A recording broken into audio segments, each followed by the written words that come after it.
Krista may pinagtapat kay Kalingap Rab. Kuya Rab nagulat sa pinagtapat ni Krista tungkol sa tatay nito.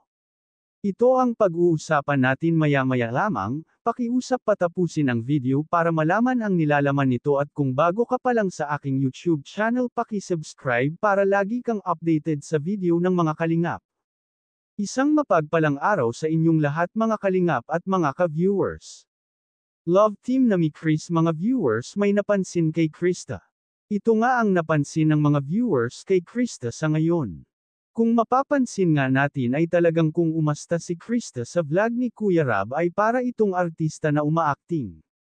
Hindi mo talaga makikita kay Krista na nahihiya siya sa harap ng camera.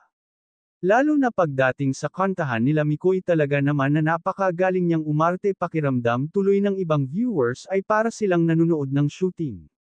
Marami talaga ang nagsasabi na ibang-iba si Krista kay Bianzi at Carla. Dahil si Bianzi at Carla ay sobrang mahiyain ng unang e-vlog ni Kalingap Rab kahit ngayon ay nahihiya pa rin sila pagkausap si Kalingap Rab.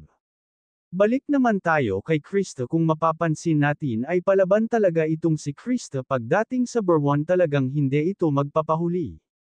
Sa edad niyang 14 years old ay parang hindi ka maniniwala dahil nga napaka-matured nga nito mag-isip kaya naman ay lalong dumarami ang kanyang mga sponsor dahil natutuwa ito sa pinapakitang ugali ni Krista. Kahit bata pa nga itong si Krista ay nakikita natin na madiskarte ito sa buhay.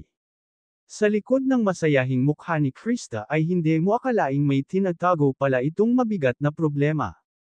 Dito nga ay sinabi niya kay Kalingap Rab ang kanyang problema sa tatay niya.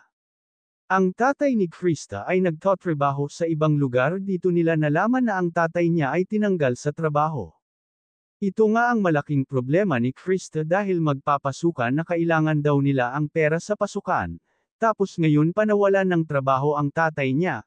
Mabuti na nga lang at maraming sponsor ang nagbigay kay Krista kaya naman sa pasukan ay kahit papaano ay may madudukot siya pag walang-wala na ang bilin sa kanya ni Kalingap Rab na magtabi ng pera kahit konti, mabuti na lang talaga at maraming sponsor si Krista kahit baguhan pa lang.